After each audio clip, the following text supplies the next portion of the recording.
നമസ്കാരം, എല്ലാവർക്കും അദ്വൈതം PSC സ്വാഗതം. ഇന്ന് നമ്മൾ BNSലെ 2 സെഷന്റെ വ്യത്യാസം പറയാനാണ് എത്തിയിരിക്കുന്നത്.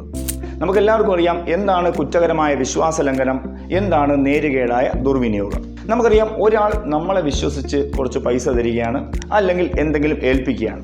നമ്മൾ അവരെ പറ്റിക്കുകയാണെങ്കിൽ അത് കുറ്റകരമായ വിശ്വാസലംഘനം.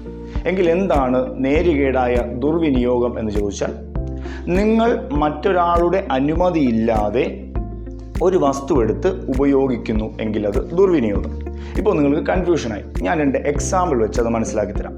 ഉദാഹരണം, നിങ്ങൾ നടന്നു പോകുന്ന വഴിയിൽ ഒരു പേഴ്സ് കളഞ്ഞു കിട്ടി.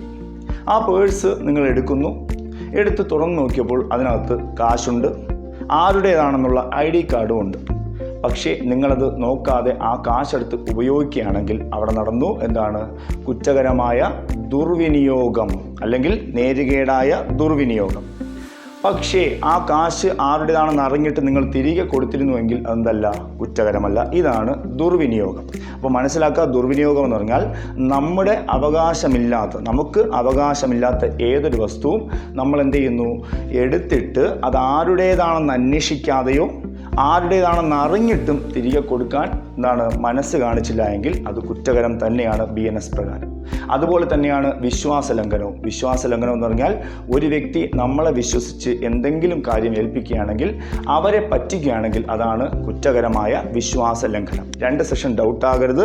കുറ്റകരമായ വിശ്വാസലംഘനവും നേരുകേടായ ദുർവിനിയോഗവും. ഇപ്പോൾ നിങ്ങൾ പഠിച്ചത് BNS 314 BNS 316 BNS 314 നേരുകേടായ ദുർവിനിയോഗം, BNS 316 കുറ്റകരമായ വിശ്വാസലംഘനം. 2 കൺഫ്യൂഷൻ ആകുന്ന സെഷനുകളാണ് നമ്മളിപ്പോൾ പഠിച്ചത്. നിങ്ങൾക്ക് നന്നായിട്ട് മനസ്സിലായെന്ന് വിശ്വസിക്കുന്നു. Thank you. നമ്മുടെ CPO ഓൺലൈൻ ക്ലാസ്സസ് ആരംഭിച്ചിട്ടുണ്ട്. ഡിസ്ക്രിപ്ഷനിൽ കാണുന്ന വാട്സപ്പ് ലിങ്ക് വഴി ജോയിൻ ചെയ്യാം.